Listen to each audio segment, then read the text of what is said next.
What's going on, guys? It's your boy Anthony, back with another edition of the Fourth Man Podcast. And it's been a minute, been about 3 weeks, but we are just coming back from a weekend in Miami where the Big Three took place for week 5. And we're now at the halfway point in the season.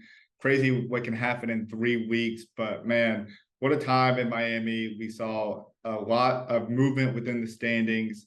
I can't believe we're halfway in the season. It kind of hurts me a little bit, but I'm going to make sure to enjoy every last moment of this season for sure. And we got another great episode for you this time. We come bearing gifts from the Miami event. We were graced by the presence of Ryan Hezi God Carter for an in-person interview. It was only our second in-person interview on the Fourth Man, so it was really cool to get to meet up with them. But we got a great episode alongside that. I obviously want to talk a little bit about the event and just kind of what went down, as well as just talk about the standings a little bit. I mean, there's a lot of parity right now within the league. I mean, I know we got a couple 4-win teams and we have a 0-4 team, but nonetheless, I think that we are in a spot where if things shake out in a certain way next week, like this could really be a run to the end here in week 8. It's going to be hard to be eliminating these teams. Some of these teams could be eliminated based off point differential and not even just record. So we're going to get into all of that. First and foremost, if you're not already following the show on all social media platforms,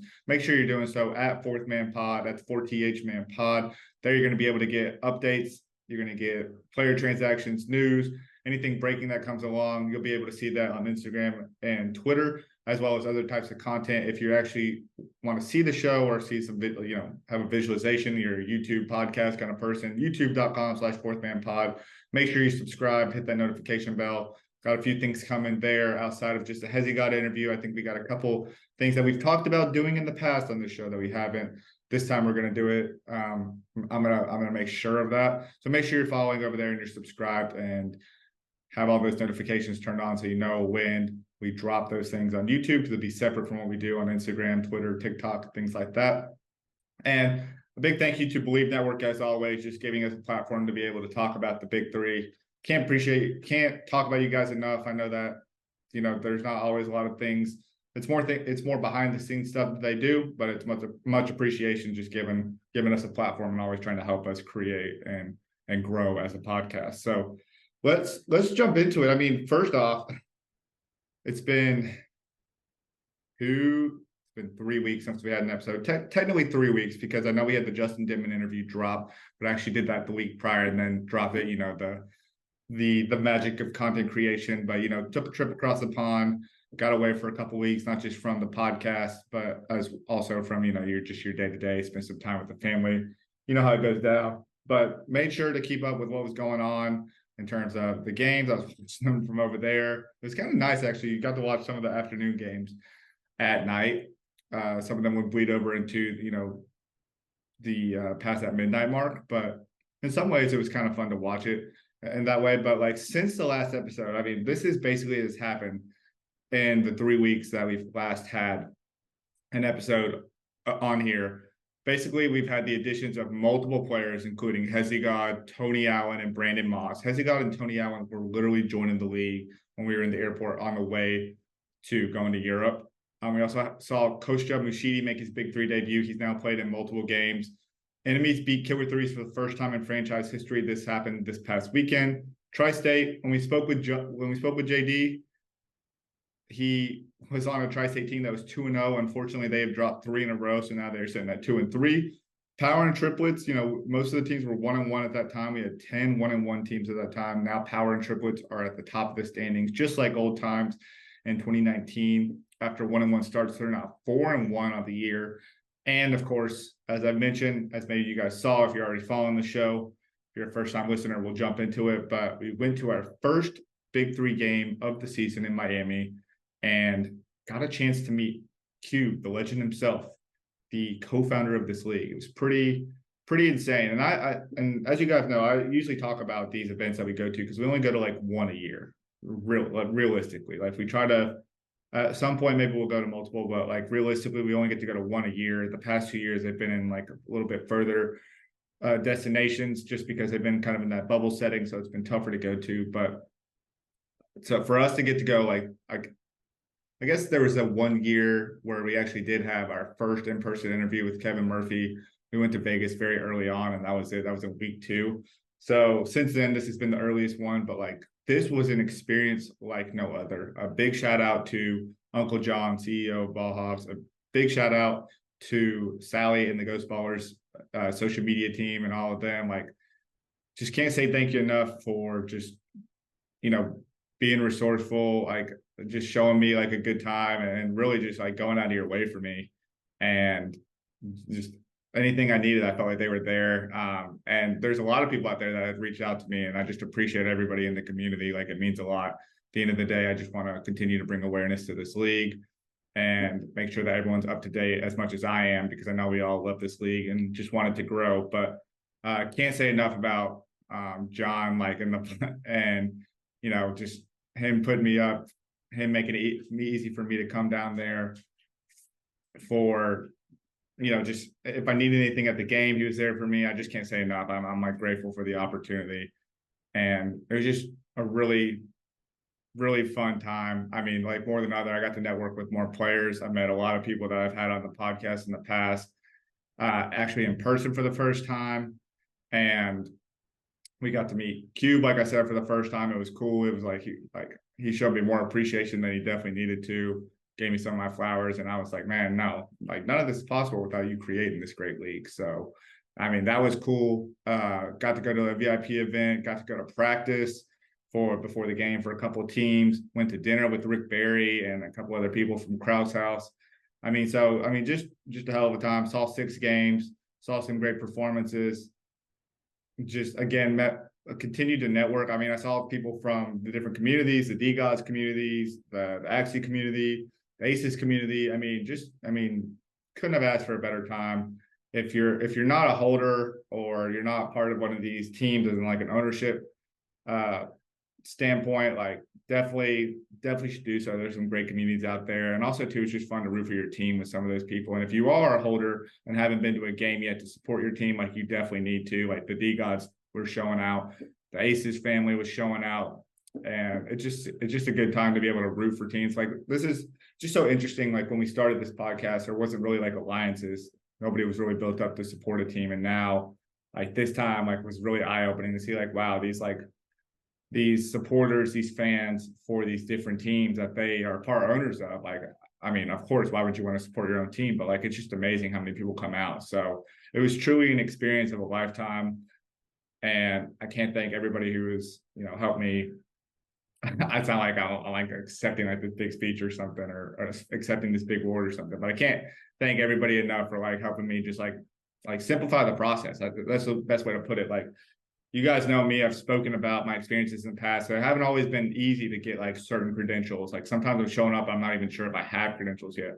Sometimes I have certain credentials and they're not allowing me to do different things or go to certain places in order to get like types of content I need to, at the end of the day, try to put on and make people more aware of this league. So like, for just the access that I had, I couldn't ask for more. Couldn't ask for more, and I can't thank those people enough. I mean, I would say the funniest part of the weekend, and one of the most underrated, but maybe the best compliment I received all weekend. The funniest part of the weekend was meeting Michael Cooper for the first time.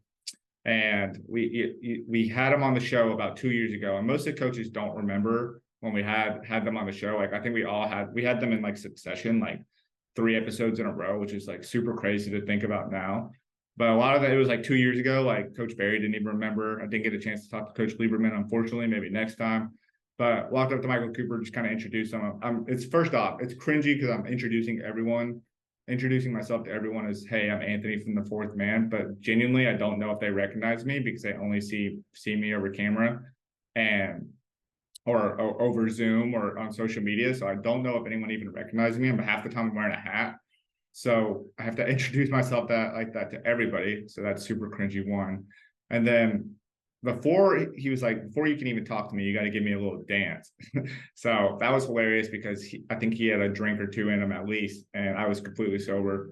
And so obviously I don't say obviously, but I have no rhythm. So now everybody knows that. But then too, like, combining that with my sober state of mind, you can see it was kind of hard to do that. And then combining all that in front of, a few different people, I'm meeting Sally for the first time, and that's the first thing she sees me do is having to dance in front of Michael Cooper. So just all around like a funny moment, a little bit embarrassing, but it's funny to look back on. The best moment of I don't say the best moment of the weekend, but the best compliment I got all weekend, an underrated moment within the weekend, was meeting Jordan Crawford for the first time and him just giving me my flowers for, I guess, supporting the league and just having a good understanding and grasp of what I'm talking about when it comes to the league. And at the end of the day, like, I'm just trying to be as knowledgeable as I can so that the things I'm reporting, that the things I'm saying are accurate and credible, and that for these people that aren't getting enough love, whether it's by the bigger media as a whole or even within just the big three landscape, like just making sure that everyone's shown love. And I'm to be quite frank, I don't think I've done a great job of that for everybody. Like, there's a lot of teams I haven't yet to highlight that I need to, because I think everyone deserves a lot of praise. Like, there's a lot of teams that deserve a lot of praise that I'm thinking about, like a team like Power. I don't think I've posted about them enough yet, so that's on the way. But that was a cool conversation just to like talk to him and like see how much he loves the big three too. Like, he was just kind of talking about how I was like, are you going to make an NBA return or trying to make an NBA return? And he was like, I'd love to stay in the big three. I like the schedule, not a lot of wear and tear in my body. And that's cool to see. Like, he was a great player in the NBA. And I think that builds a lot of credibility. And like he said, I think on his story a few weeks back, a lot of validity with what he's brought to the league. And so hopefully other former NBA players or other guys who feel like they should still be in the NBA, probably should be in the NBA, take that seriously, and maybe they make their debut next year. So underrated moment in the weekend. I'll stop talking about it. I'm reminiscing and fanboying a little bit too much, but just shout out to everybody who made it fun. Shout out to everybody I met for the first time. And thank you to, again, Uncle John and Sally for making this the best Big Three experience I've had. Hopefully there are more to come later this year or in the future for sure. Next thing I want to talk about, and then we'll wrap this part of the show up and get to the Hezi God interview. But let's just talk about the standings a little bit. I mean, we haven't really talked about the teams in 3 weeks. Like I said, unfortunately, Tri-State has lost 3 in a row since then after being one of 2 teams that were 2-0. And just a ton of parity in this league right now. I mean, got 2 teams that I mentioned already, Power and Triplet sitting at the top at 4-1. And then from there, you have 7 teams, 1, 2, 3, 4, 5. Oh, is it less than that? Oh, 5 teams that are 3-2. Is that right? 5 teams? 1, 2, 3, 4. Okay. I thought it was 7. My bad. There's 5 teams that are 3-2. Trilogy, Enemies, Ball Hogs, Ghost Ballers, and Killer Threes. Then you have 3, 2, and 3 teams. 1, 1, and 4 team and 3-headed monsters who, by the way, might be missing the playoffs for the first time. And then a team that was in the playoffs last year too, Aliens, now sitting at 0-5. And also their best player, Giannis Tima, is headed to Latvia to prepare for the FIBA World Cup. So they could be another 0, it could be like the second or third 0-6 team, 0-8 team.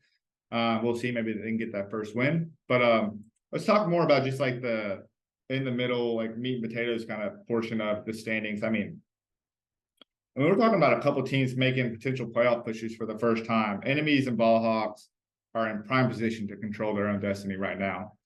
They both have tough matchups, especially Enemies having to go against a Power team that is rolling. But they are in a position to really pave their way for the franchise's first ever playoff appearance. And just with the way they're playing and where they sit at right now at 3-2, they both have decent. Ball Hogs has great point differentials. Killer Threes has the best right now out of the 3-2 teams, and then it's Ball Hogs. Ball Hogs has a great. Is that right though? 30? Yeah, okay. So Killer Threes is the best point differential, and then Ball Hogs is second. So Ball Hogs is really in control as long as they continue to win out. In terms of Enemies, like they can really create a log jam here if they beat Power. Power doesn't have a great point differential. In fact, Enemies actually has a better point differential than Power right now. So if they're able to win that game and continue to build on their point differential, I mean, that could be a great shot. It's not going to be easy. That's a tough Power team. It's a well-connected Power team. I mean, they look like they haven't lost a step since last year, and they look like they're out for vengeance. So we'll see what they can do. And then, even Big Black still sitting at 2-3. I don't want to say they control their own destiny. Like, there's definitely going to have to some things need to fall in place for them to make that push. But even the fact that they're still in it, I mean, they're playing ball hogs this week. I mean, they could kind of shake things up too if they get a win. So that is going to be a couple things that I'm looking out for. Now, teams like Ghost Ballers and Trilogy, like well, first off, let me talk about them individually, because Trilogy, obviously, we know, is a three-time champion, back-to-back champion here. The fact that they've won 2 in a row, and big shout out to Hezi God, because he's had 2 unbelievable performances to help them, and pretty much has like slid right into place of what Isaiah Briscoe was doing, who looks like potentially could miss the rest of the season because he's got another opportunity. But he slid right in and taken full control. I don't want to say the keys to the car, because Earl Clark is obviously doing a lot on his end, but he's been a great fill-in for what they needed, and he's provided a lot of life that no one expected. So big shout out to him to get them back in a position to be in that playoff race again, to potentially defend their title for and potentially, be back to back to back. I mean, that'd be crazy if they did that. I'm not going to say I hope they don't do that, because I want to, that'd be an incredible run to start a league. But, I think everyone likes to see a new champion. But for them, they're like, man, like, we don't want to see a new champion. We want to continue to win it. So big shouts out to Hezi God, Earl Clark, and Trilogy for getting them back into place. And then Ghost Ballers, I know they took a tough loss last week to Bauer, but they're a very strong team as well. Like, I thought those were 2 playoff teams we were watching in that Power Ghost Ballers matchup. The backcourt of Mike Taylor and Jonathan Simmons, which I just posted about recently, is incredibly underrated. I don't know if Ghost Ballers has ever had a backcourt like this dynamic. I don't know, and this is no harsh take against like anybody that Mike Taylor has played alongside in the backcourt, with the other guard or wing that's like the other ball handler. Like, there's no shade to any of them, but like Mike Taylor and Jonathan Simmons has been the most dynamic duo in terms of ball handlers, backcourt bay, whatever you want to call it, for this Ghost Ballers franchise, I would say. And then you couple that with the fact that everybody on that team is everybody else is so big, lengthy, versatile. Like, they can all stretch the floor, they can all play inside, they can all defend. Like, that's a strong Ghost Ballers team, and they're playing a 3-headed monsters team who they're going to be prideful. They're definitely not going to make it easy. They're definitely going to continue to try to because 2 teams will be cut next week after Boston, the bottom 2 teams. So they're not going to make it easy for Ghost Ballers to continue on, as they're going to try to continue on, hope somebody else goes 2-4 and stay in it for another week or so. However, if for Ghost Ballers, I think this is a good opportunity for them as well to take control of their own destination, or their own destiny, and try to make the playoffs for the first time since the inception year. So I'm excited. Like, those are a couple of teams. I mean, I guess I'm kind of looking at all those teams sitting at 3-2, because I think they can definitely make the biggest shakeup. And that includes Killer Threes as well. They're playing triplets, that there's potential that there could be 7 teams sitting at 4-2 if both Killer Threes and Enemies win, and then Ball Hogs, Ghost Ballers, and Trilogy all take care of business as well. Like, there's potential that all those teams are going to be 3-2. So I'm looking at all those, 4-2. So I'm looking at all those teams. The other interesting note, and I know there's only 12 teams, and here I am talking about all the teams, but the other interesting factor is that Three's Company made a couple additions. They added Perry Jones, they added Antonio Hester, and they got a big win to improve to 2-3. Also knocked down Big Black to 2-3, so that was huge for them. But this is a team that last year too was kind of like trying to figure out like the best team, the best lineups, the best rotation for them that would work. And they figured it out toward the end, to the point where it was a little too late. But here they are again, trying to figure out and potentially making a push for a late run to that, maybe a 4 seed, a 3 seed in that playoffs. Now, they're only sitting at 2-3. Michael Beasley has definitely been the front runner for MVP. I mean, he's leading the league in points scored. He's leading the league in rebounds. He's leading the league in blocks. So he's doing a little bit of everything right now. It's just a matter of the team coming together and actually collectively getting wins. They don't always play 2 great halves, but they always, or at least play 1 good half. So if they can put it all together, they'll be solid. And I'm not saying they play the best team defense either, but again, they just had a couple of new additions. I think Perry Jones helps a lot on the defensive end, just with his length, being able to cover the perimeter, also being able to guard inside and be more of a true big. That Michael Beasley's kind of been playing that role, or Julian Wright's been playing that role. Hester too. I think Hester can be more that true big as well. So just a team that's creeping up that could definitely, one, if they beat Trilogy this week, that makes both teams 3-3, but then you're kind of like knocking off the potential defending champions earlier than expected. No, I don't want to say knocking off, but definitely making it tougher for them to defend that title. But then too, you couple a few more wins, you get Trilogy, and then they win their week 7 game. I don't know. Like, I'm just saying, like, Three's Company, that's just a team to keep an eye on. I thought they were the best team coming into last year. That obviously wasn't the case. But I think Michael Beasley, even with the numbers that he's put up, and I know that those numbers haven't necessarily resulted in wins, but I think in that same vein, like Michael Beasley, he can easily help a team win, like 3, 4, 5 games in a row. Like, he can definitely like string together and make this like a winning team, here late down the stretch. So yeah, the big 3 standings are interesting. It's crazy to think that Three-Headed Monsters and Aliens, both playoff teams last year. Three-Headed Monsters has again made the playoffs every single year, and those 2 teams are probably not going to make the playoffs again. Aliens is definitely going to be cut after next week. Like, it's inevitable. I don't know who they're going to bring in for Tima for the last game, but I think it's for them. They're going to be prideful as well. So, Tri-State, I think they're not going to take for granted any game. I can't see them losing a 4th straight game, but it's just crazy to think that 2 of the 4 playoff teams from last year are potentially going to be eliminated already, and we're going to have 2 new playoff teams at least coming into the 2023 playoffs. Power looking like they're going to be back in there. Triplets trying to get back in there. So we shall see. But that was a long spiel. I felt like it was much needed just because we haven't had an episode in a little while. So that won't happen the rest of the year. And yeah, without further ado, let's try to get to this. Let's just get to this Hezi God interview. I mean, first off, big shout out to Ryan for coming on the show. I just want to let you guys know a few things, a little bit of context, and then I promise we'll get to the interview. You can skip ahead if you want, but I think this context is important. One, I had an interview set up. Okay, so I came to Miami. I kind of had this interview set up with them. Once we solidified it, we had a time, or I saw him at practice. We figured out a time.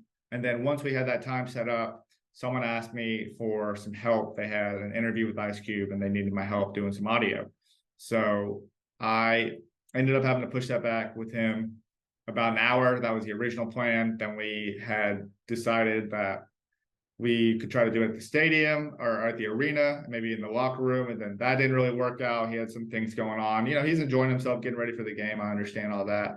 So this man literally took time out of his day. First off, he took time after the game, after willing his team back against Tri-State to a win, took the time to, show love to all his fans, take pictures, sign autographs, I don't know, like, I don't want to say it's an ad read or just like a shout out to the whatever brand was recording him, whatever. He took the time to do all this stuff after that game. And then on top of that, took the time to still do the podcast after that, at like 9 or 10 o'clock that night. So huge shout out to this guy. And he just had great stories. His story, like, first off, his journey to the Big 3 is incredible. His journey is incredible in general, but the journey to the actual Big 3 aspect of it is incredible. So it's cool to see him doing what he's doing. And the second piece of context that you need to know is that this is at a weird angle, because all day I'm thinking that I'm going to interview Hezi God at some point in the day, whether it's at my hotel in the afternoon, whether it's at the arena at the Kaseya Center, somewhere I will use this tripod to interview him. I'm carrying that thing all day. The tripod I'm carrying all day. I didn't need it once, not even to help with the guys at the interview with Ice Cube. So at the end of the day, it's Triplets Aliens. Aliens are up on Triplets at halftime. but my phone's dying and I need to get back because Hezi God's like, hey, I'll still do the interview with you here at night. I'm like, all right, cool. I don't want to make him wait all night. And I definitely don't want to have any sort of lack of communication, which will happen if my phone dies.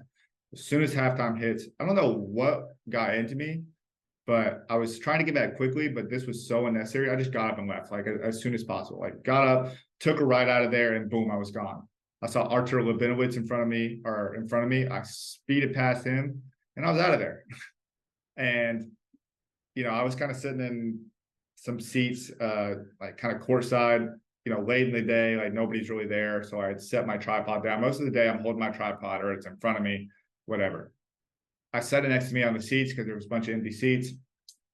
Get back to the hotel and realize I had left my tripod at the Kaseya Center. So all that being said, we may do with what we had, and the the angle is interesting, but it worked for this time being. So all that being said, make sure you're following on all social media platforms at Fourth Man Pod. Make sure you subscribe on YouTube, and I hope you enjoy the interview with Ryan Hezi God Carter. Today on the Fourth Man Podcast, we're in Miami, live interview after a Week 5 matchup. Got the Hezi God Ryan Carter in the building. Appreciate you coming on once again. I appreciate you having me. Yeah, 100%. This is the second time we've done an in-person interview, but I think this is special just because, from the jump, you really made it happen in the Big 3, and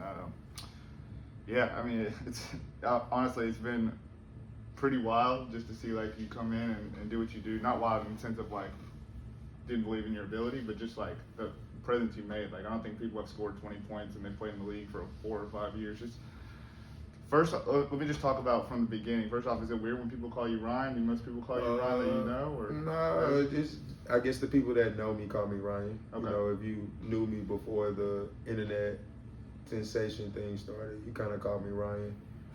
I'm cool with it. That's what my mom named me. So. Yeah, 100%. I didn't know if people call you Hezi, people call you Ryan, but I think your journey is super interesting. You went to Johnson C. Smith University, the B2 school. Yeah. You're a dual sport athlete there. You just talk about being a 2-sport athlete in college and just kind of the journey of playing basketball and football at the same time.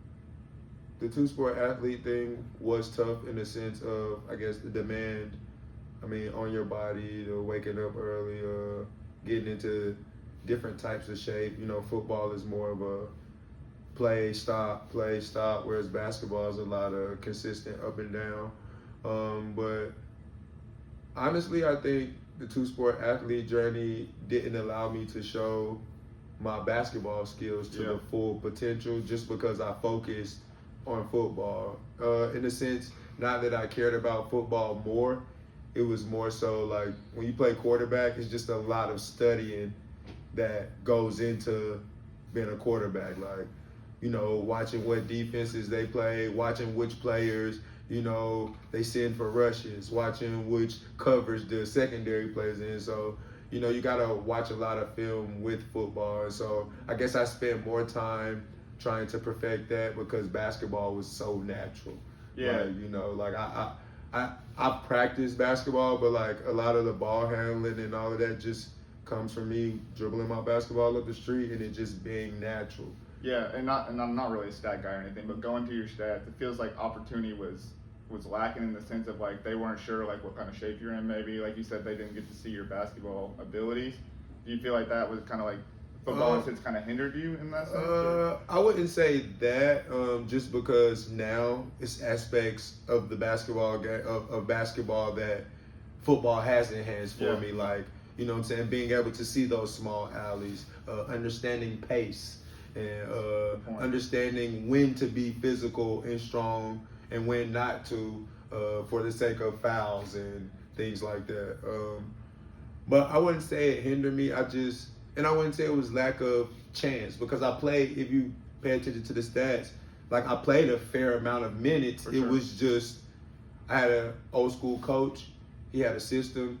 He ran plays, and his plays were mostly designed for the 2 and the 4. Mm-hmm. So if you didn't play shooting guard or power forward, there were few plays set up for you. And as the point guard, I guess in his system, I didn't understand where to be aggressive, but I understood how to make plays for others from being a quarterback. Sure. You know what I'm saying? So Yeah, if you pay yeah. attention to the stats, it also shows I average 8 or 9 assists. Yeah, yeah. Even though I average 1 point. And so that's the aspect of the game, people don't know about me. That's why I am so like shot heavy and like wanting to show my ability to score because in college I had those same skills, but I never really got to show anybody like I'm probably the most elite scorer at this school.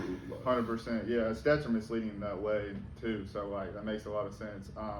Obviously, you go on to now your career, kind of being mostly known as like a viral hooper, or like mostly seeing a lot of your plays on Instagram and Twitter and social media and things like that. We've obviously seen what you can do in the Big Three, but I'm kind of interested in the in between of like what you did after college, kind of like what your path was, or what you were trying to accomplish there. Were you trying to go pro as a basketball player? Were you kind of indecisive in between football and basketball? I mean, where were you from there? And what led to the my senior year of college? I actually broke my foot 7 or 8 games into my senior year of basketball. So I played a full football season. But what I didn't know is I had played a full football season on a fractured fifth metatarsal bone, which is the bone that connects your pinky to your actual heel, like that long bone down the side. So I actually fractured it and finished a whole football season. After like 3 games, not knowing that I fractured, I just kept taping it up. And because in football they made me get taped because I was the quarterback, I just treated it like a rolled ankle. And the whole time I was playing on a fracture. I was playing on a fracture. That's crazy. And then so it got the Christmas break, and we was like, I think our record was like 6-1, 7-1. We had been ranked like 10th in Division II, and I was hooping with like some D1 guys, and I broke my foot just in the gym hooping with guys who played a higher level of college, some pro guys, and that's kind of how I broke my foot. And it was just like God set a screen, my foot bumped his, that joint cracked. I could feel it, couldn't really move. But long story short, after that, I was told that I would make it back for March Madness and be able to play in the conference tournament. So that's all my mind was focused on. Like, all right, the doctor said I'll be healed by March. You know what I'm saying? I think I broke it, like I said, Christmas break. And so it was like a 4-month time frame, but I didn't get cleared before the season was over or whatever. And so during that time, my dad would just wake up with me and we'd go to the Y every morning, and with a boot on, I get up like 1,000 shots a day with one boot, like a boot and a sneaker. And my dad would just pass me the ball. We do shooting drills. Even once, like I had been on the boot for like a couple months, and I was doing dribble moves. And then like one day, my dad was like, "Bro, the doctor didn't clear you yet, but I mean, if you don't start running on your foot, you'll never know. So why don't you just start running on it? I mean, you seem to be moving like a healed person." And so at first it was a struggle, like the first couple of days, maybe week, but that second week, by the time I went back to the doctors, I was already playing again. Oh, wow. And so I did try to go out overseas after college, but I guess life kind of happened, You start to have bills, you start to have other things that you have to worry about, and basketball became, I guess, a lack of, focus. It was more so on getting money. And so that's a tough life to live overseas too. Like just you hear a lot of stories about guys not being able to get their money, or they're like in these tough situations and environments that they're just not used to. So like it's not for everybody. Not saying that you couldn't overcome those obstacles. It's just like you chose a different pathway there, and kind of leading to that. Do you feel like, I guess from there, you were still playing basketball? Like, I would like go play in the street, like at the park. They, have little $1,000 games, 2-on-2. I go play and gamble, or 5 shots for $1,000, and I go shoot and take people money. So I was like on some white man you were can't really jump. Getting money. Like I was like on some white man can't jump. I was also not doing the right things at the time. So, it was like that battle of trying to find yourself, I guess, or realizing what you're meant for, I guess like the question behind the question really is what led to when did you see the evolution of the Hezi God, when you first like started noticing like you were getting some traction and people started realizing like how good of a basketball player you really were?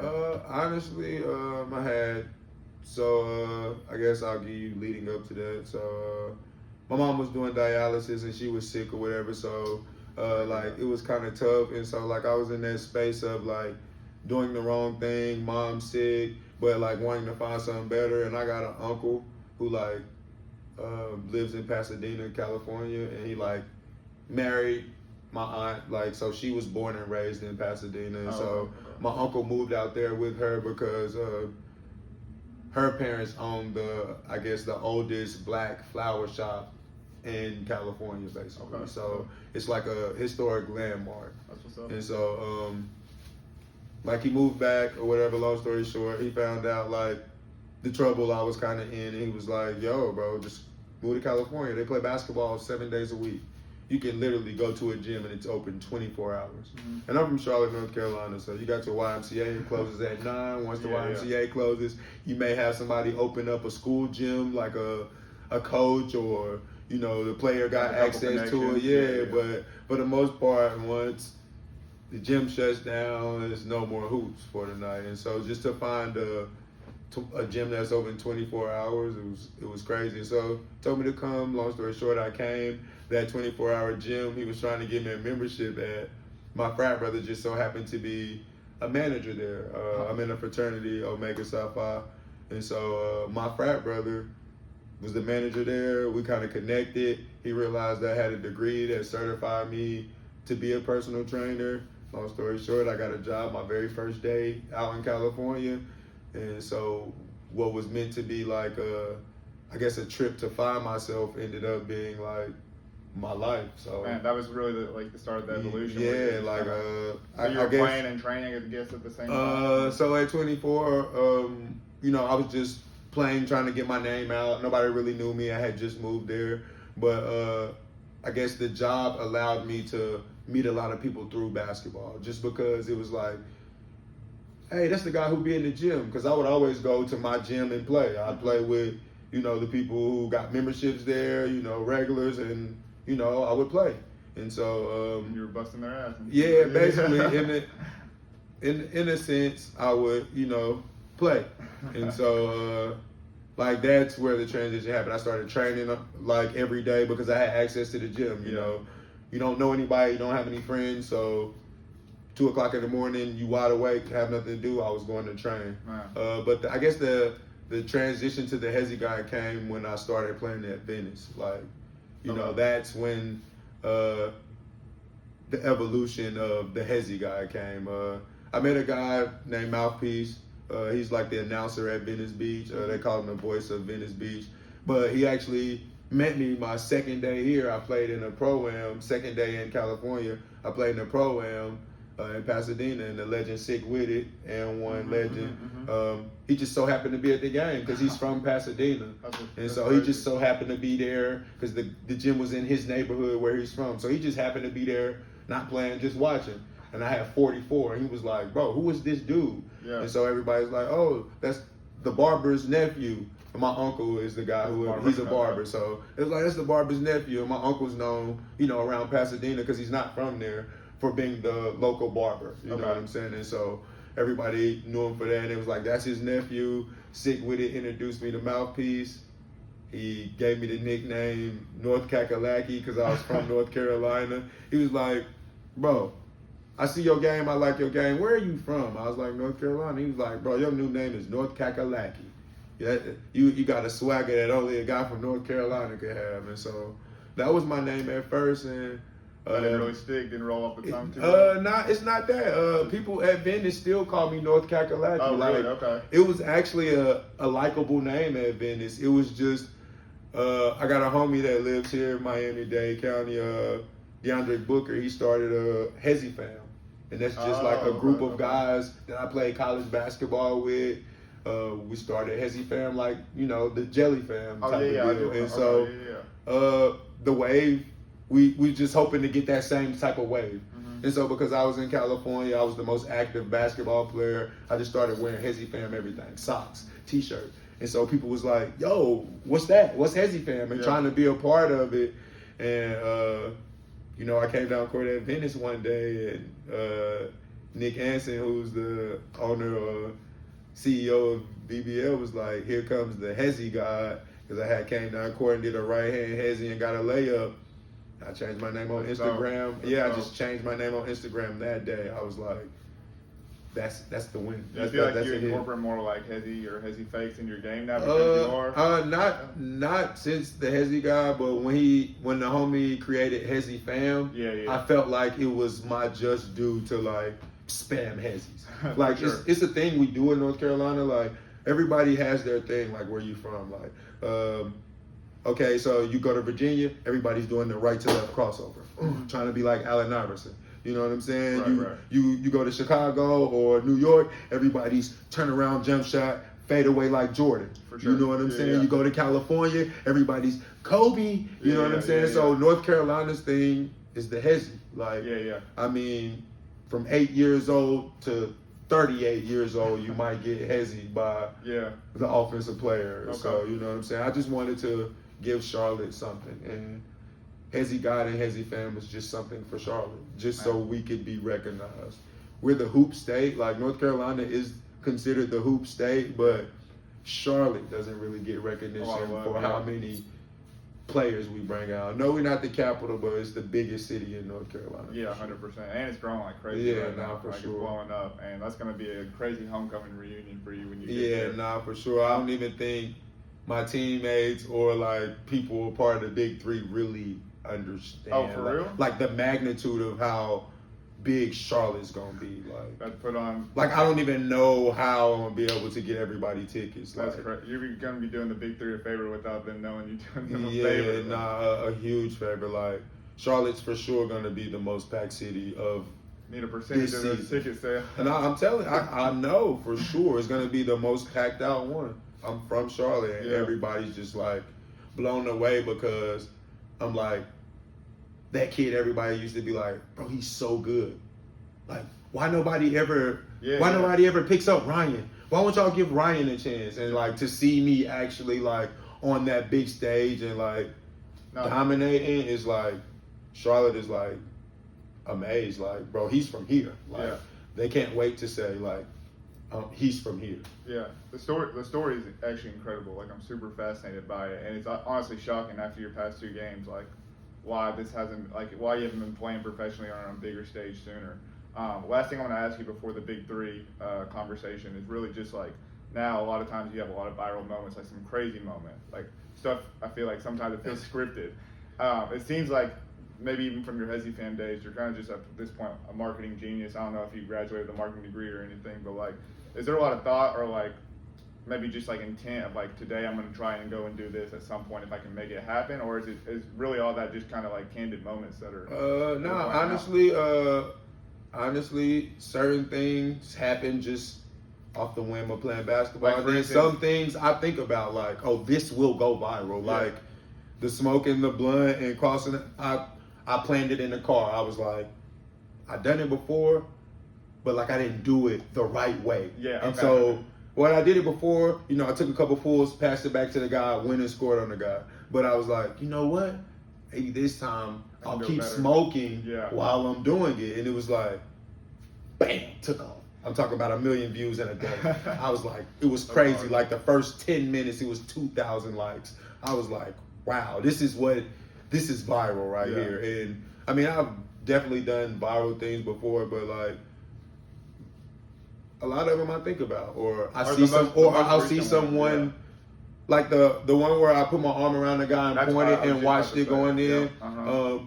I didn't see the Asian guy who did it. It's an Asian guy who did it and went viral too, but I didn't see him. I got a cameraman, right? So my cameraman is J-Rod, Jonathan Rodriguez, just a little 5'6" Mexican guy who likes to play basketball, got a nice jump shot, but he actually like records me so much that he like tries my stuff and like tries to throw it between legs on people, and he really like be pulling my moves off. Granted, he's not playing the caliber of people that I'm playing, but like the group that he plays with, like for him to pull these moves off is like, dang, J-Rod can hoop. Like I'm like, I might need to bring him to a takeover and just like have somebody else hold the camera and let him play with me type of deal. You know what I'm saying? But long story short, he goes to the 24-hour fitness we talked about. I actually met him there. He met me there when I worked there. And that's how our relationship started. He picked up a camera when he seen what I was doing and was like, bro, I just want to be your cameraman type of deal. That's dope.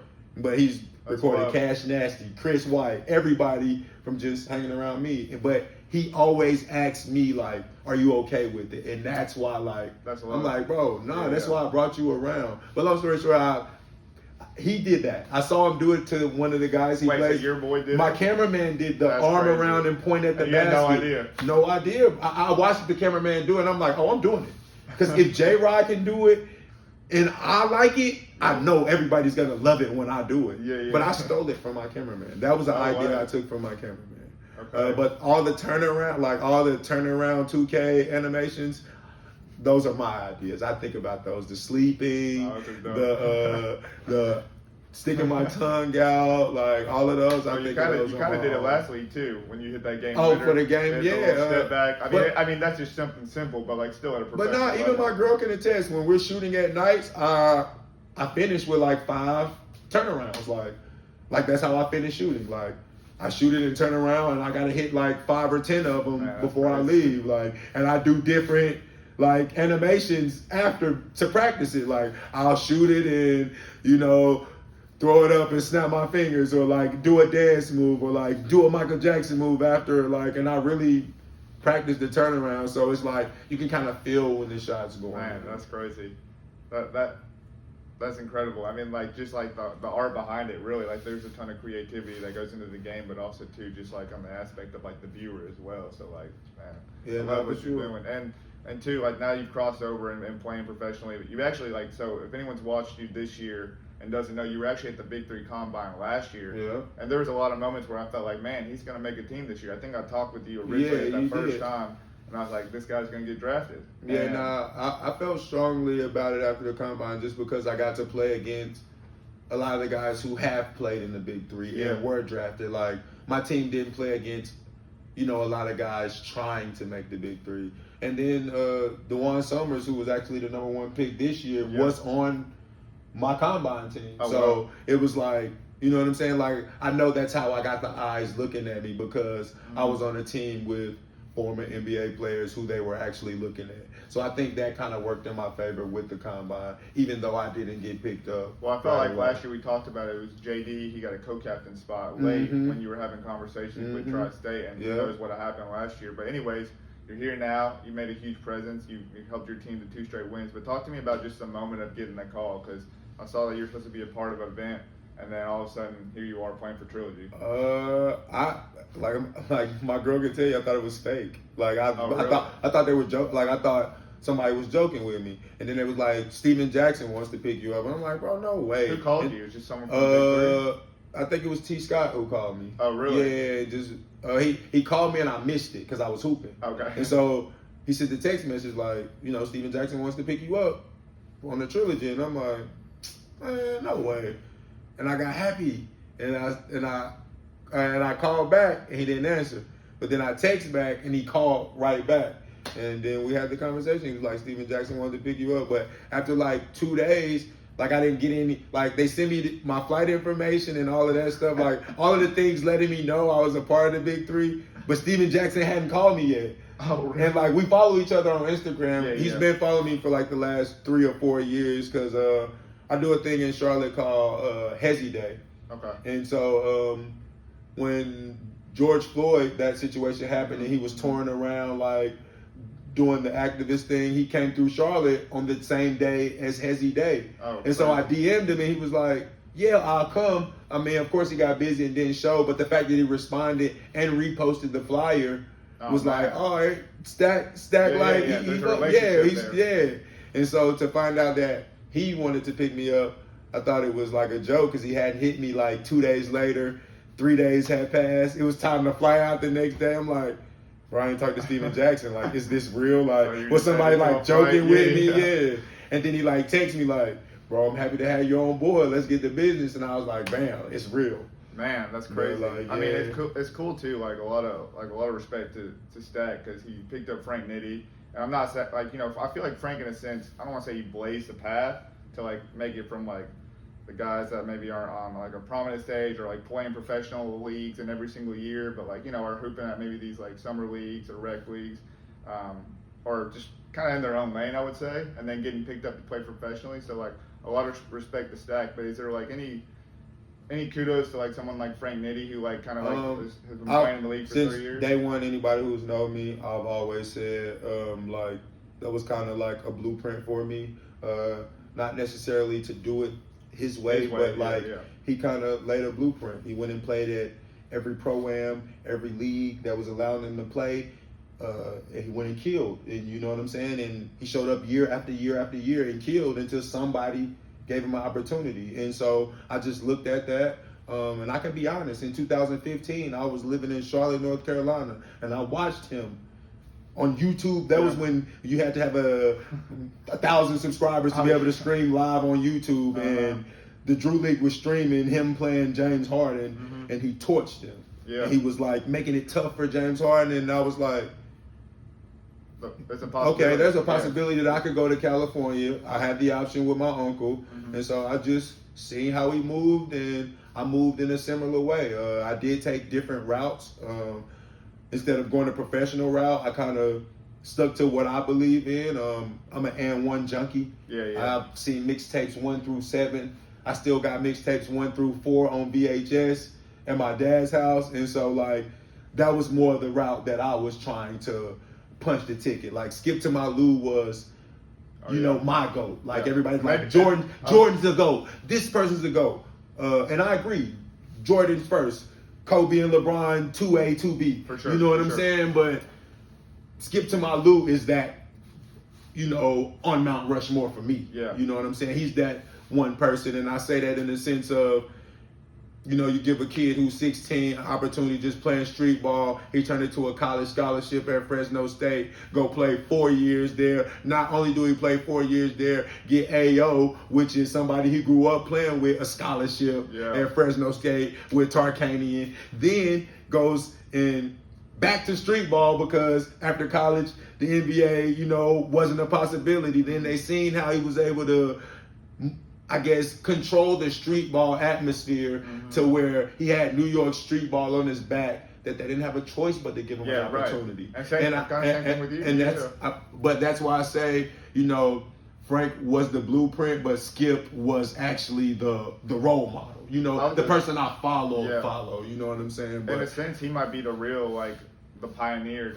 If we go back to like that, you know what I'm saying? And like I said, kudos to Frank. Like, and I say, again, that was low key a blueprint. But Skip was like, that's a great point. The one that I, you know, consider the trailblazer of that path. You know what I'm saying? I think the biggest takeaway is there's a way to do it in your own way. Like, there's always a way to create your own path, and I certainly feel like you've done that here. And like, just to get into some of these, like the games. I mean, your first week, you're playing with Briscoe.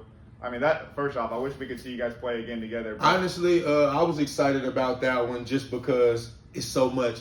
Man, you and Briscoe should play. That's all I get online. I get a lot of Briscoe. I get a lot of Will Bynum because he was in this league. I get a lot of those two a lot. And, you know, like, I'm cool with playing one-on-one, but it's just one-on-one doesn't tell you what kind of basketball player you're getting. It just tells you who's making shots that day and who's able to get stops. You know what I'm saying? And so I was excited to play with Briscoe to see what everybody like. You know, they want you to play people that's similar to you, and I wanted to see why everybody was like a cheat code. He's so similar to me. And then you had another one to your team.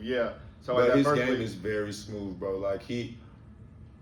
Like his Hezi's colder than mine, and I can say that. Like, y'all are both, like, that's coming from the Hezi guy. Like Briscoe has one of the coldest Hezis in the game. Oh man, I mean that's high praise for him. Y'all are both like guards like that are like strong guards too that really get to the paint and stuff. But first game you're kind of feeling out the big three. You know, you play against Power, didn't go the way you wanted to. Second game, Briscoe's not there. You know, he's got an opportunity right now playing over in China. But what did Stack kind of tell you from there? I mean, like, you talked to him a little bit. Like, what did he say your role? And he's like, is he be more aggressive? Honestly, it was just like, he didn't really say anything. He just said, go out there and be yourself. And that's what everybody was kind of telling me leading up to playing in the Big Three. Just be yourself, bro.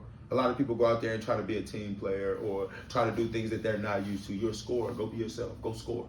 And, you know, to have the that second week when Briscoe wasn't here, Stack also wasn't there to coach. Oh. And so, of right, course, Hawk coached. Uh-huh. Because, Flight was doing the NBA Summer League, and that was also another reason they picked me up, because they was missing an extra player. And so with Flight being gone, who's normally that coaching's role, because he does coach in the NBA in the offseason. So just for Hawk to step in and just be like, Hezi, we're going to go through you, and not necessarily in a scoring manner, but like, we going through you to lead us to victory. And Earl had confidence in me, and so did Amir. And so, like, that first win, I give the credit to, like, Hawk. He coached me through it. Anytime, I got down on myself, he was like, you good. It's one play. You know what I'm saying? He was coaching me through it. Get over the screen. He can't shoot. Back up. Yeah. You know what I'm saying? He was literally, like, telling me what to do. Yeah, he was the first one to come up to you as well after you hit the game winner. But because before that, what people don't know is before that game winner, I asked him. I said, Hawk, can I game it? Because we needed 3. It was 47. We needed 3 to get 50. I was like, can I game it? And he yelled back, are you serious right now? Game it. That's what he yelled back. Man. And so when he said game it, I just went into the sidestep runaway and shot it. Yeah. And I turned around just because it's like a home run. Yeah, like when Mark McGwire hits a home run or Sammy Sosa, he starts skipping before it leaves the ballpark. Yeah. Because you can feel when, you know what I'm saying, it's the same as a home run. You can like feel it. That's a real one for sure. 2 moments from that game I just want to talk about real quick. First off, you're getting to play against Body Bag, who you play with a lot. I mean, what is that moment for like? Because it's not just you that's getting that opportunity; it's also him he's killing it as well. A part of me was like happy that he was in the same room as me, and like there, like it's like, man, my homeboy got the same opportunity as me, so like I'm happy for him, but he can't win because I lost last week and I need to make a statement. And so like, as far as, allowing him to win, nah, but I was definitely proud of him for being in the building, and he performed amazing. Like, Body Bag will be in the Big 3 next year. Even if it's not with the 3-headed, he'll be on a team next year. The cool thing is, like, people already recognize that as well. Like, one of the Trilogy holders was actually telling me, like, he's like, I wish we had him on our team with Hezi. Like, it would be. We actually played together at Venice. And we're 4-1. The one loss, I wasn't there, and I don't know. I think he was there, but we were missing a few That was pieces. the first week you got the Big 3 Yeah, we lost. I wasn't able to make it back in time. Yeah, the second moment I want to talk about is you hit an up and under, and you were talking crazy to somebody. Was there someone chirping at you, like kind of like? What were you saying? On the reverse layup. So on the reverse layup, a guy yelled from the stands, Hezi, you're playing like a female dog. You know the real one. So he was like, Hezi, you playing insane. Like, he yelled it out loud. But you know how like after a bucket scored, it's kind of quiet. Yeah. Like, the bucket score or when there's a turnover or like change of possession, it's kind of quiet. Yeah. And so he yelled it at a quiet moment. And so I got NLE Chopper, who, I've met a few times at the Crew League, and we're kind of familiar, sitting over there, and Penny Hardaway sitting there, and then I see them laughing after the guy yells that, so it kind of like strikes a nerve, like, hold on, I'm playing like a B word when I'm getting buckets right now? Like, am I not doing it how you want me to do it? Am I not, is it because I'm not throwing it off people's head and between their legs? Am I not doing it how you want me to? And so when I made the basket, I kind of just told him to shut up and, in the same words that he used for me. Okay. So, I feel that. Tonight you guys played Tri-State. Pretty back and forth game for the most part. You guys got a little bit of a slow start. They had the 3 foul rule, so I think that's why you were sitting in the first half. But obviously come back and win it. You hit another game winner. Hit it against Jason Richardson, no less. I mean, just talk about how you're feeling after 3 weeks playing in the Big 3. You helped your team to a 2-1 record and kind of get back on track to make that that championship run once again. My goal when I seen that they were back-to-back champions was to not be the reason they're not the 3-time champions. And so now that I know Briscoe's over in China with a great opportunity, I know my role is to fill those shoes, to put the ball in the basket. That's what Briscoe's job was for this team, and everybody else did the other things. But I got to give a huge shout out to Earl, because Earl is the hood Kobe. Like, I call myself the hood Kyrie, but Earl's like the hood Kobe. He's like Kobe if, like, he's like I don't want to call him. Look how people be like the poor man so and so. Yeah, I don't want to call him the poor man to No. anybody because Earl's a legend at Louisville, Yeah. and you know what I'm saying. He did play in the league for the Lakers with Kobe. Yeah. You know what I'm saying. So it's like you can tell he played with Kobe and saw certain things and took certain things from Kobe, and so that's why I call Earl the Hood Kobe. Okay. Even when you watch his game, it's kind of like slow size up to a turnaround or a like fadeaway. tweet. Yeah, everything's to the mid-range. He's not afraid to shoot that mid-range. He likes bumps, slow steps. He reminds you of like the Hood Kobe. And like, he plays defense. You know? Just like Kobe. Yeah, like, he'll lock in. He guards the best defenders. When I came out of the game today, Justin Dittman was going. He was having a great game. And Earl kind of slowed it down with his length and quickness to be able to stay with, smaller guards. I have trouble even in practice when we have him that one-on-one session. Like, Earl's the toughest to score on because he's 6'7", 6'8", and he moves just as fast as I do. But I can't jump as high as he can. Yeah. So it's just like, it's smooth. So Earl is one of the reasons why I've been performing really well. And Amir is an amazing screen setter.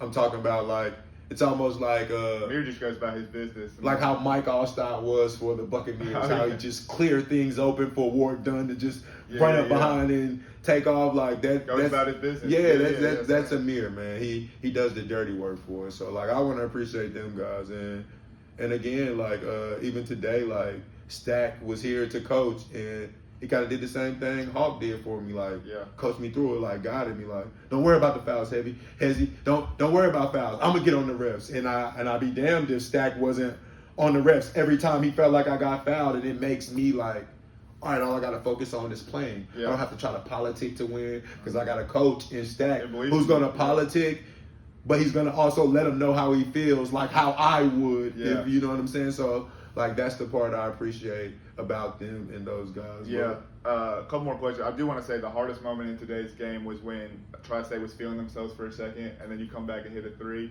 Y'all both hit the same little. Yeah, I mean, Stack, he shot the gun. That was the hardest moment for sure.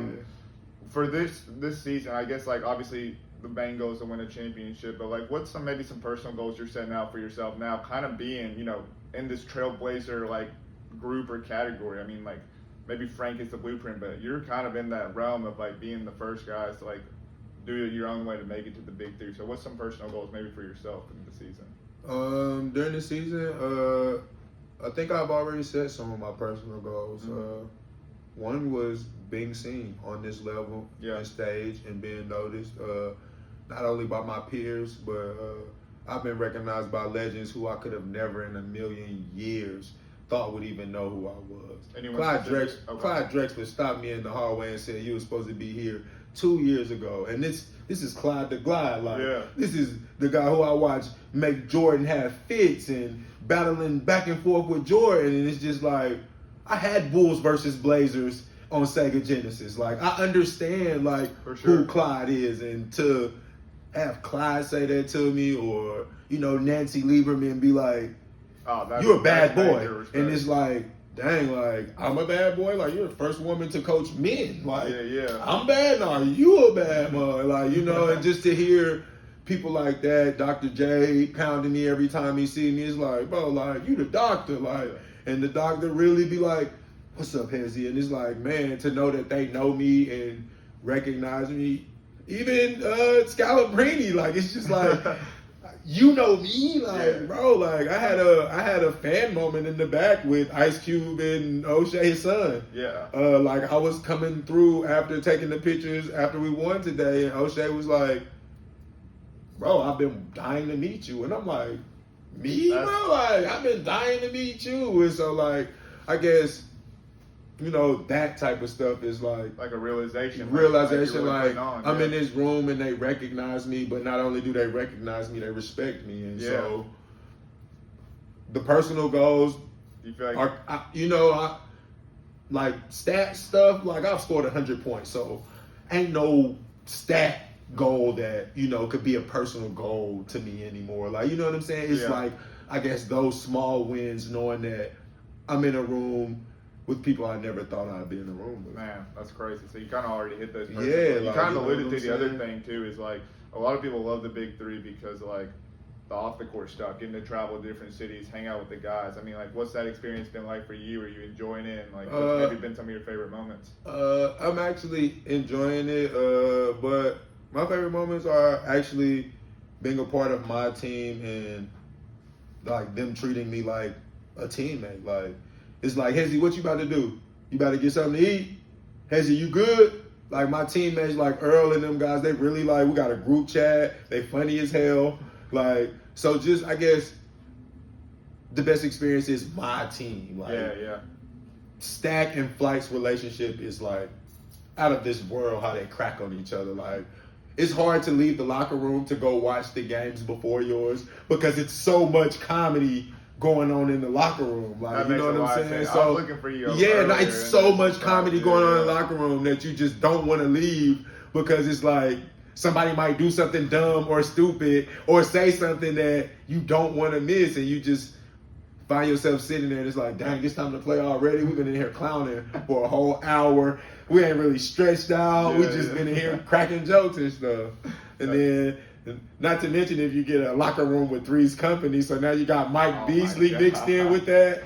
It's comedy. And so, like, you know, I guess just my teammates in that part, you know, even guys like Mike Beasley, like, we forget he was a number 2 draft pick. Like, maybe how many people can say they was drafted second in any NBA draft? You know what I'm saying? Like, maybe the MVP leader right now. Yeah, not for sure. Not for sure. And so, like, I don't know. I guess just like I said, like just being in the room, and I guess building those relationships is the best part for me. Like, cool, man. I appreciate the time. Well-deserved moment for you. You've been killing it in the big three. Keep it going. I'm glad we finally got to have the sit down though. I am too, man. I'm incredibly, and I hope other people realize just like how like incredible the journey is. Like you, like people can look up everything about you, what they know from an outside perspective, but for you to tell the story and just like how like animated and excited you are about the opportunity and like where you've come from, it's like truly crazy. So everybody's journey different though. So sure. You know what I'm saying? Like stay the course. Don't compare your journey to anybody else's journey. Yeah. Just stay the course on your journey and what your goals are. And even when it don't look like you reaching those goals, you got to know that you're getting closer and closer every day. Because it was definitely times I wanted to quit. But had I quit, would I be here? For sure. Well, best of luck in Boston next week, and I appreciate it. And, No, I appreciate you, man. Yes, shout out to the Fourth Man Podcast. Hey, I appreciate it. Well, that was our interview with Hezi God. Again, just want to say a big shout out to him for, taking the time after the game to come on the show and just, share his story. I told him it was going to be like 30 minutes. It ended up being like 45 or around there. And he was super patient, and he was just willing to like answer all my questions in detail. It wasn't any short answers. He really made the time for me. So I can't say enough. Like, that's all love, bro. I appreciate it. And also shout out to his girl who was with them. She was obviously probably just trying to enjoy Miami and just super supportive. She just hung out the whole time there, and can't say thank you enough to both of you guys, but hope you guys enjoyed the interview and the conversation. Hope you thought his journey to the big three was as incredible as I thought it was. I mean, it's a story like no other. And that's what I love about this league. Like, there's opportunity for anybody. Again, Cube always says the slogan, it's not about your name, it's about your game. And he has certainly showed that he's got a ton of game and he can compete against any of these dudes and serve them buckets just like he does to those people that we see on all his social media platforms. So it's cool. Again, make sure you're following on all social media platforms at Fourth Man Pod to get the latest updates about the league or the podcast. Also, make sure that you're subscribed on YouTube, youtube.com/fourthmanpod. Just make sure you subscribe on there. I got some cool stuff coming. I don't know if it's going to be short form or more video form. I'm leaning towards short form and doing it in parts because I feel like that is just more of an entertaining way to watch things these days. But, make sure you subscribe so you know when that drops. And then a big thank you once again to Believe and all you guys do from a production standpoint and giving us a platform to talk about the big three. All that being said, we'll see you in week 6 for Boston, and we'll see you guys the next time.